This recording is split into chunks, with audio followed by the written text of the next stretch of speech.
राहुल गांधी के आरोपों का एक और फैक्ट चेक आपको दिखाता हूं।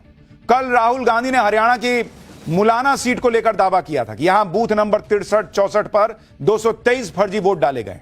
अब राहुल गांधी के इन आरोपों की सच्चाई भी आपको बताता हूं।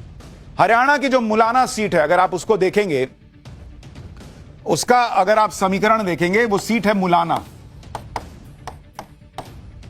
और यहां पर कांग्रेस उम्मीदवार को वोट मिला। कांग्रेस को कितना वोट मिला भाई? 79,089 वोट,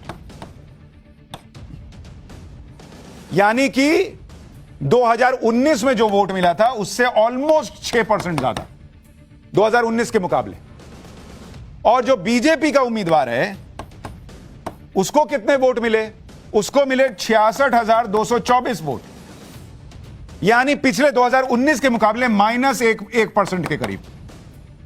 और जीत का अंतर कितना था भाई? कांग्रेस कितने वोट से जीती? 12,865 वोट से कांग्रेस जीती। अब आपको इस सीट पर बूथ नंबर 63 और 64 पर पड़े वोट की सच्चाई भी बताता हूं, जहां की बात राहुल गांधी कर रहे थे। पहले तो भाई जीती कांग्रेस है, गजब की वोट चोरी है बॉस। बीजेपी वोट चुराती है और जीत कांग्रेस जाती है। अब आपको बूथ नंबर 63 और 64 के बारे में बताता हूं। हमने फॉर्म 20 की पड़ताल की और यह पता चला कि दोनों बूथ पर कांग्रेस को बीजेपी से ज्यादा वोट मिले।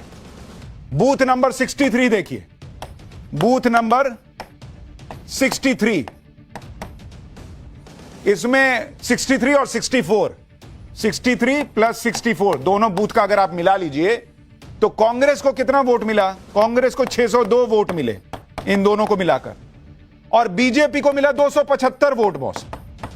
तो जिन बूथ पर राहुल गांधी वोट चोरी का आरोप लगा रहे हैं वहां कांग्रेस को ज्यादा वोट मिल रहा है, सीट जीत रही है कांग्रेस और हो गया है वोट चोरी। कमाल की बात है कि विधानसभा चुनाव से पहले जो लोकसभा चुनाव हुए थे उसमें कांग्रेस को इसी मुलाना विधानसभा में बीजेपी से 28,000 ज्यादा वोट मिले थे।